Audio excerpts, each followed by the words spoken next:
नमस्कार। शब्द शक्ति की आज दूसरी क्लास। पहली में आपने अभिधा शब्द शक्ति देखा। आज हम लक्षणा शब्द शक्ति लेना चाहते हैं।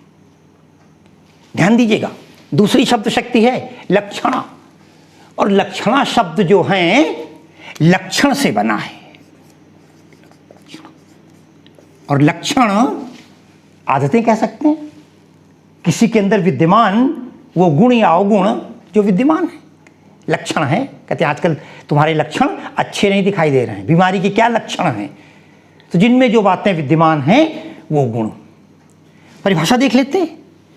जहां मुख्य अर्थ में बाधा, अभी तक बाधा नहीं थी अभिधा में, अभिधा सीधा अर्थ निकालती थी। मुख्य अर्थ में बाधा उपस्थित होने पर, जो सीधा अर्थ है वो बाधा उपस्थित हो रही है, सीधा अर्थ नहीं आ रहा है। मुख्य अर्थ पर बाधा उपस्थित होने पर किसी लक्षण या प्रयोजन के आधार पर ढूंढ करके कहीं से लावें हम, कोई लक्षण ले लें, कोई तरीका ले लें, कोई गुण ले लें, कोई आदत ले लें, और प्रयोजन कोई उद्देश्य हो के आधार पर मुख्य अर्थ से संबंधित अन्य अर्थ को प्रकट कर देते हैं सामने। मुख्य अर्थ नहीं रखते, मुख्य छूट जाता है। अभिधा में मुख्य ही सीधे सामने आ जाता था, इसमें नहीं आता। आप देखेंगे कैसे, एक हल्का उदाहरण दे देते हैं। कभी कभी हम किसी से कह देते हैं तुम गधे हो। अब अजीब बात है, गधा हमने क्यों कह दिया? तुम गधे तो नहीं हो। गधे का अर्थ है लक्ष्यार्थ हो गया, हमने मूर्खता का परिणाम लिया। जब बच्चे खेल रहे सब बंदर हैं, अब देखा कोई बंदर तो कोई नहीं, लक्ष्य ले लिया हमने। जब हम लक्ष्यार्थ कर लेते हैं किसी बात को, किसी के गुण को आरोपित, प्रायः उपमा और रूपक अलंकारों में ये बात आपको मिल जाएगी। एक उदाहरण देते हैं बड़ा अच्छा। आज भुजंगों से बैठे हैं वे कंचन के घड़े दबाए, विनय हार कर कहती है ये विषधर हटते नहीं हटाए। अब जरा सीधा अर्थ देखिए, स्पष्ट नहीं होगा, जो लिखा उसको देखते हैं तो मुख्य प्रयोजन क्या दिया गया? आज भुजंगों से बैठे हैं, आज सांपों के समान बैठे हैं। भुजंग कहते हैं सांप को। वे कंचन के घड़े दबाए, सोने के घड़े को दबा करके बैठे हुए हैं। विनय हार कर कहती है, आज की विनम्रता खत्म हो गई है। वो क्या कहती है? ये विषधर हटते नहीं हटाए, ये विषधर सांप हटाए नहीं हट रहे।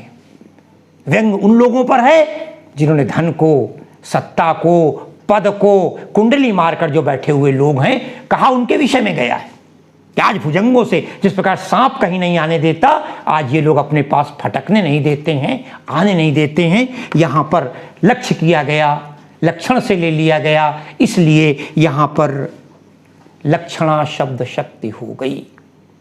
कोई दिक्कत तो नहीं आपको ना? आगे देख ले, चरण कमल बंदो हरिराई। जब हमने कह दिया हम कमल रूपी चरणों की वंदना करते हैं, तो मुख्य अर्थ नहीं लाए कि हम सीधे पैर छू रहे हैं, मगर हमने सामने लक्षण लेकर कमल की कोमलता, कमल की पवित्रता, कमल की श्रेष्ठता, कमल की सुंदरता हमने कह दी। इस प्रकार भी हो जाता है। और देख लेते हैं एक दो उदाहरण।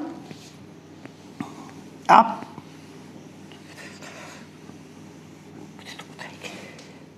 गोस्वामी जी का रूपक में आपने पढ़ा होगा, उदित उदयगिरि मंच पर, उदित उदयगिरि मंच पर रघुबर बाल पतंग, विकसे संत सरोज सब हर्षे लोचन भंग रंग। अब देखें आप, उदित उदयगिरि मंच पर, सीधा आप बताना ये चाहते थे, सीधा अर्थ नहीं लिया गया। भगवान राम धनुष यज्ञ में प्रकट हुए, आए, उसको किस तरह कहते हैं? उदित उदयगिरि मंच पर। अरे उदयाचल पर्वत है, उदयाचल पर्वत के ऊपर मंच को बता दिया उदयगिरि पर्वत है। उस उदयगिरि पर्वत पर बाल सूर्य के रूप में भगवान राम आ गए, ऐसा लगता है सूर्य प्रकट हो गया है।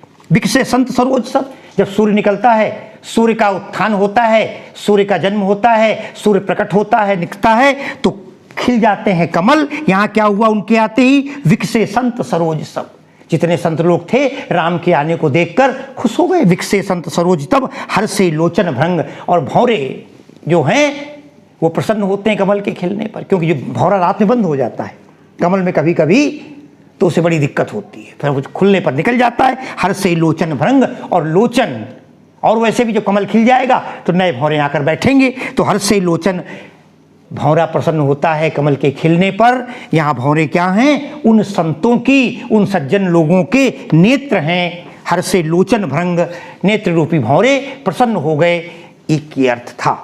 मैंने जो आपको इस पर, और कभी कभी देखें साथियों, एक दो आपको गद्य में उदाहरण बता देते हैं। हमने सीधा कह दिया है ना, दीपक बुझ गया। अब सीधा सा अर्थ अगर दीपक बुझ गया मतलब दीपक नहीं है, किसी के घर में इकलौता बेटा मरा और हमने कहा उनके घर का तो दीपक बुझ गया। अब ये प्रत्यांतर है, लक्ष्यार्थ है। जहां लक्ष्य से लेकर बात की जाए वहां पर लक्षणा शब्द शक्ति होती है। मैंने आपको 2 या 3 उदाहरण दिए। प्रायः उपमा और रूपक के जितने उदाहरण होंगे वो सब लक्षणा शब्द शक्ति में आएंगे। हम किसी को सीधे को देखकर कह देते हैं अरे गऊ है। अब गाय का लक्षण उन पर आरोपित कर दिया गया, बैल है, बैल की ठस बुद्धि हमने उस पर ले लिया। तो जहां पर काव्य में सीधा अर्थ सामने न लाया जाए, किसी लक्ष्य या प्रयोजन के माध्यम से अर्थ लाया जाए, वहां लक्षणा शब्द शक्ति होती है। अरे भाई, आज मैं कल देख रहा था 51% ऐसे लोग हैं जिन्होंने सब्सक्राइब ही नहीं किया है और देख रहे हैं, धन्यवाद उनको। लेकिन कम से कम आप सब्सक्राइब कर दें, और सबसे पहले आप लाइक अवश्य कर दें। यूट्यूब पर, फेसबुक पर नहीं। फेसबुक पर करें या ना करें कोई अंतर नहीं पड़ता, यूट्यूब पर लाइक अवश्य करें। आज की क्लास को यहीं पर विराम। धन्यवाद।